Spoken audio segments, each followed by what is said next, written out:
Alright, what's up, guitar geeks? So I'm going to do something a little bit different than I normally do today. I'm going to talk a little bit about how you can identify the notes on the fretboard on site.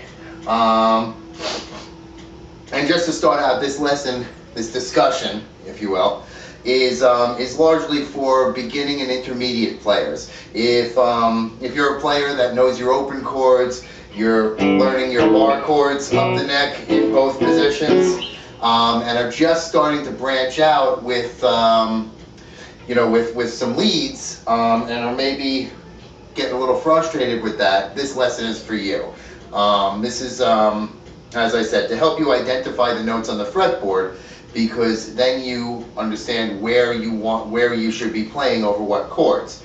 So when I was younger and I was learning to play guitar, and this is years and years and years and years ago, of course, there was no such thing as the internet. So information about the guitar and about music and about how to play songs and licks and stuff was very hard to come by. Couldn't afford a guitar teacher at the time, so you kind of had to make stuff up on your own. And when I was pretty much at that point in guitar playing, where I knew my open chords, I knew my bar chords up the neck, and was just starting to branch out with some leads, I got very frustrated because I didn't really know where to play, and it all felt kind of random to me. And you know, I'd watch, you know, the Masters, I'd watch Frank Zappa and Jerry Garcia and Pete Townsend and Jimmy Page, and they always seemed to know where to play on the neck. So I said to myself, they must be able to identify the notes on the fretboard. So first thing I did was I started considering memorizing the notes on each string up and down the neck, but that's a monumental task. So I realized there had to be some sort of pattern to it. There had to be some, you know, music is based on math theory, so there has to be some sort of pattern to the notes and where they appear on the fretboard. So I started looking at the fretboard and trying to figure out what patterns might exist between the relationships, establishing the relationships between where a note appears on the fretboard. And I've never actually seen this concept explained in the way that I explain it, in the way that I view it, in any lesson, written or video. Never heard anyone explain it this way, but this is the way that it works for me. And again, it comes from a place where there was very little information out there, so I had to figure it out on my own. So I realized, I went ahead and I looked at the fretboard and I took the A note, for instance. Your A right here. And I said, okay, where's the next A on the fretboard? And it's right here.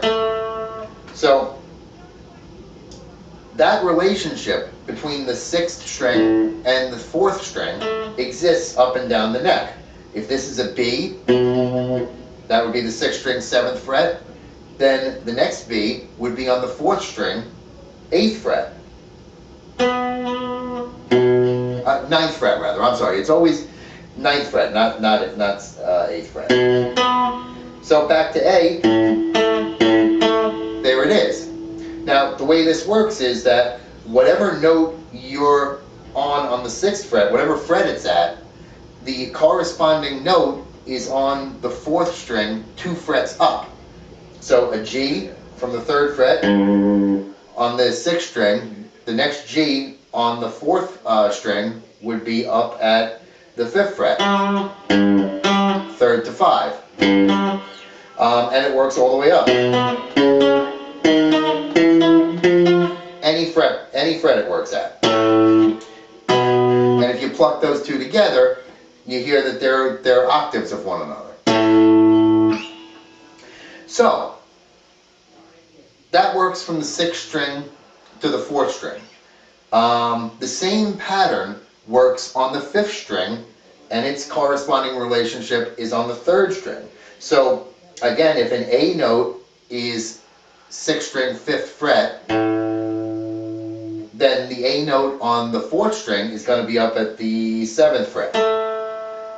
So the corresponding relationship to the next string down is the A string, the 5th string, fretted at the 5th note, at the 5th fret, is a D. The D that corresponds to that, the octave of it, is on the G string, 2 frets up. So that would be on the 7th fret. So same thing.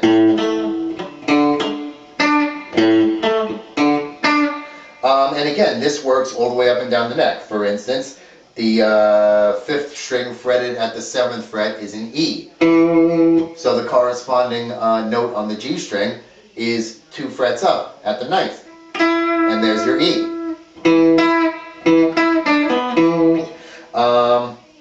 So, if you can memorize the notes on the 6th string and the 5th string from 0 to 12, that gives you the notes on the in-between strings.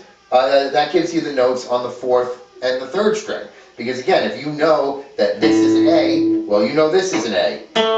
And if you know this is a D, then you know this is a D. So now you apply that up and down the fretboard, and now you can easily identify any note within the E string, A string, D string, and G string just by knowing the E and the A strings. Now the reason I say if you only have to memorize it up to 12 is because at 12 the whole pattern repeats. So this is the same as this, only an octave up. So just like this is an E, open E string, this is an E. So you want to consider the 12th fret to be the same as the open, the notes in the open fretboard. So again, like I said, it repeats. If this is an E, this is an E. That's an F, that's an F. So once you know 0 through 12, you can just apply that knowledge to the rest of it.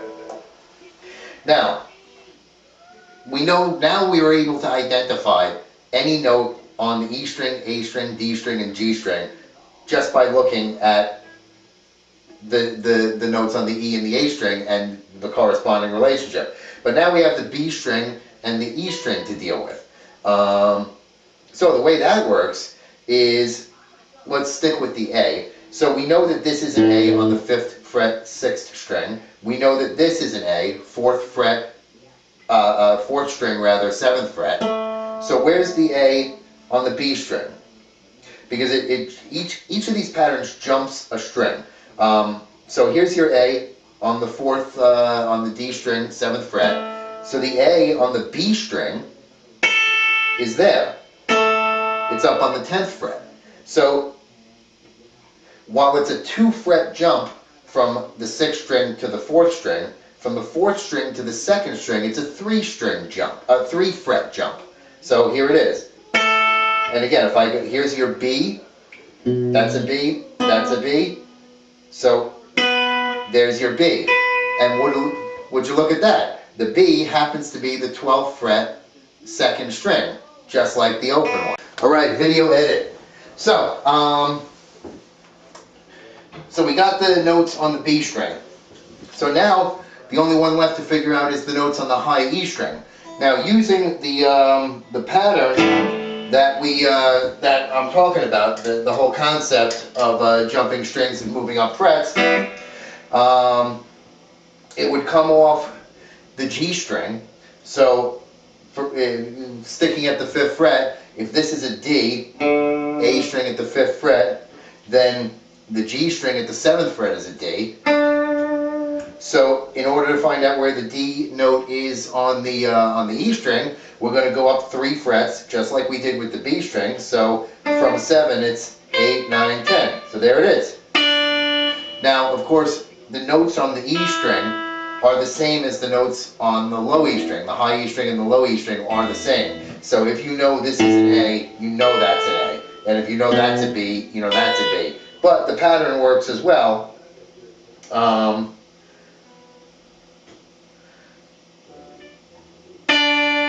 There it is. It's hard to finger them all. That's the whole pattern. So I find it to be a concept that works for me. It's how I figured it out when, as I said, there was very little information out there. And it definitely, helped me in identifying where the notes are and where you can play a lick in a chord progression. So hopefully this helps you guys out. Never seen it quite explained this way, and to me it makes a lot of sense. So hopefully you get something out of it. Thanks for watching.